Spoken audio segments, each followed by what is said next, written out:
White House Press Secretary Sean Spicer has a tough job. He's got to go out into the White House press briefing room day after day and lie and distract to cover Donald Trump's lies and distortions and policy disasters. And sometimes he has to face questions that can be tough questions to answer. This week, he went totally off the rails when he was asked by a reporter to explain, when can we trust President Trump and when can't we? And the context was before Trump was in the White House, when there would be jobs numbers that came out, Trump would say the numbers are fake and phony.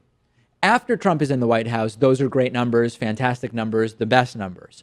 Same thing applies to data from the Bureau of Labor Statistics as well as the Congressional Budget Office on other matters. So NBC News' Peter Alexander asked this completely reasonable question, and every single time Sean Spicer tries to distract or answer a different question. Take a look. You still have not answered this. Can you say affirmatively that whenever the president sends something, we can trust it to be real? If he's not joking, of course. I mean, but in that case, hold on. But no, you're asking. Hold on. Start over again with joking. Okay, no. But your point is, if he's, he every time that he speaks authoritatively, he's speaking as president of the United States. Like it's more than 3 million Americans voted illegally. Yes, and he still believes that. Was he joking or does he believe it? He does believe it. Thank you, Julie. Yeah. We have another clip where Sean Spicer comments further, and again, he just cannot answer the simple question, if and when can Trump be trusted? When should Americans trust the president? Should they trust the president? Is it phony or real when he says that President Obama was wiretapping? Well, again, let's get back. I think there's two things that are important about what he said. I think recognizing that it's the Obama, he doesn't really think that President Obama went up and tapped his phone personally. The question is, when can we trust the president when he says something phony? Hold on. You asked a question about CBO. And now you're conflating it with the question of the president. No, the question is about wiretapping first. Okay. So we went on to CBO. So the question in simple terms is, when he says something can we trust that it's real? Yes. Or should we assume that it's phony? Well, no. Suggest that it's real. Absolutely. How can we believe that it's real when you just told us that it was phony then? But now I did not tell you that. Okay, Peter, let me answer the question. You're not.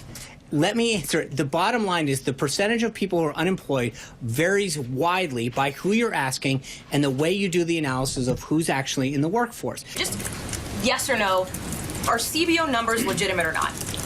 That's not my determination to make. I'm telling, as I mentioned, it depends. Legitimate. Hallie, it depends. There are a lot of things that hold on, Hallie.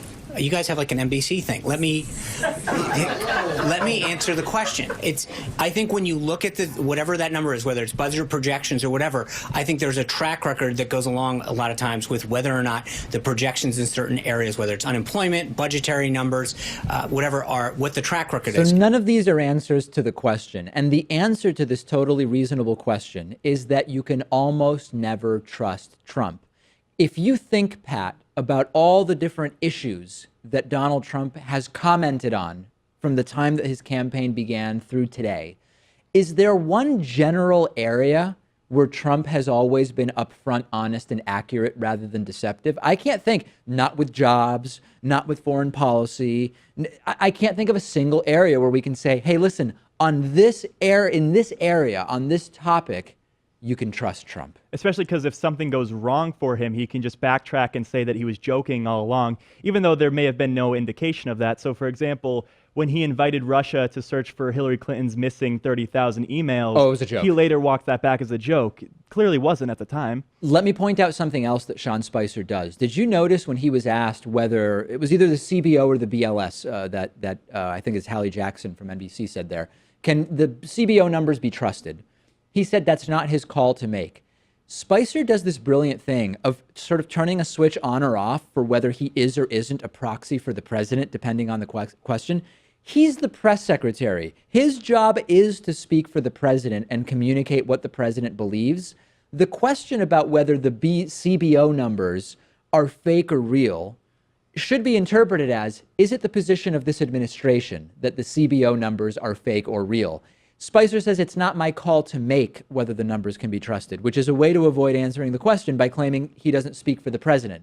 The question is, what is the position of the administration you represent on the CBO numbers? And he does this where he will just say, hey, listen, I don't know. That's not my job. I mean, they kind of have to, because if they don't stay consistent, that way they can disagree with the numbers when it works against their narrative, Of course, and agree with them when they do. I have this fantasy that Spicer will crack during one of these hearings and quit on the spot and say he just can't do it anymore. And it'll become one of the best viral videos, a sort of rage quit video that will be, it will memify Spicer in political history forever. I don't know if that's a reasonable thing to wait around for. I'm not holding my breath, but I'm hoping it happens. We've seen it happen with news anchors live on TV. Yeah. I mean, he would get a job somewhere else real quick if he did that. Oh, absolutely. He could do propaganda for any number of organizations. Discuss this with us on Reddit. We have a Reddit discussion forum. You can access it by going to davidpakman.com/REDDIT.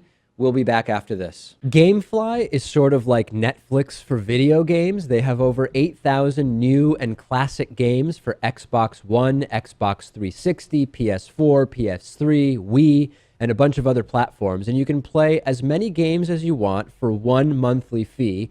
And if you find some games you want to keep, you can buy them for a low used price. There's never any due dates or late fees. And our audience can get a free 30-day trial at gameflyoffer.com/TDPS. The games are shipped directly to you with return envelopes included. There's no contracts, and you can rent games through the mobile app.